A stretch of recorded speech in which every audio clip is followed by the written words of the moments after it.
Greetings, welcome back to Moto Matters. We're in the garage doing a little work. I noticed an oil leak on the 450 coming from behind the drive sprocket. So you have a counter shaft seal here. You pop the old one out, slide the new one in, and hopefully it won't take too long. We'll be back on the bike soon. But Grandpa's been really pushing to get more subs for us. He can't do it on his own. Please help us. Like, share, subscribe. You sound desperate.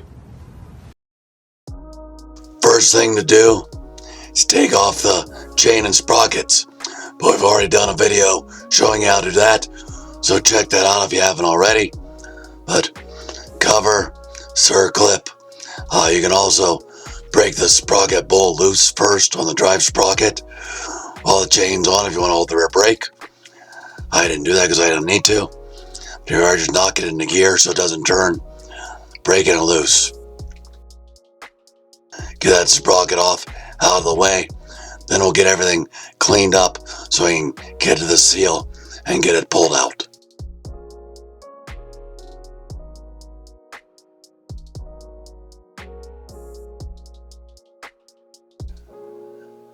There's a small collar over the shaft that actually came out with a sprocket. That's how I'm able to get in between the shaft and the seal.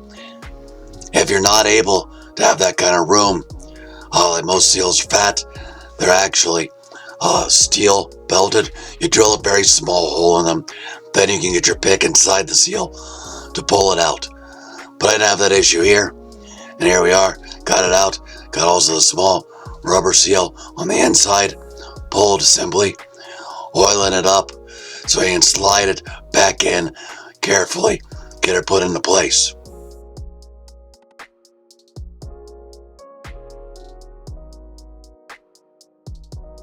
Now ideally you just push this back in by hand, but as you might know if you've watched the channel, I'm somewhat crippled and weak. So here I am using a socket the same size as the outer edge of the seal. Not too big because then you're smashing your case. Then just tapping gently to get the seal flush mounted all the way in there. Get her back where we want to be. Be very careful doing this. You don't want to damage your seal. Just making sure it's flush all the way around. Now time to put that collar back in. Then simply put it back together. The collar, a little grease on the splines. Then get the sprocket on. We'll put Loctite on the bolt, even though there's a conical kind of a lock washer.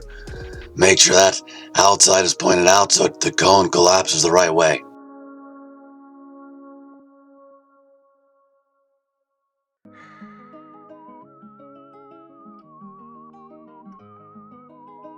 Important to make sure that lock washer lines up with the other collared washer that goes over it, so that way everything's centered.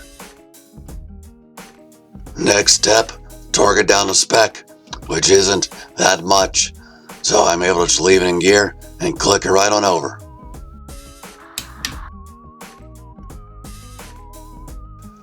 The only thing left to do is put the chain back on and then the guard, and the most important thing, anything you work on, test ride it. You test ride everything you work on, which is one of the favorite things I was taught at the bike shop, because then I got to ride all kinds of bikes. Thanks for watching. Don't like or share or subscribe because apparently I look needy.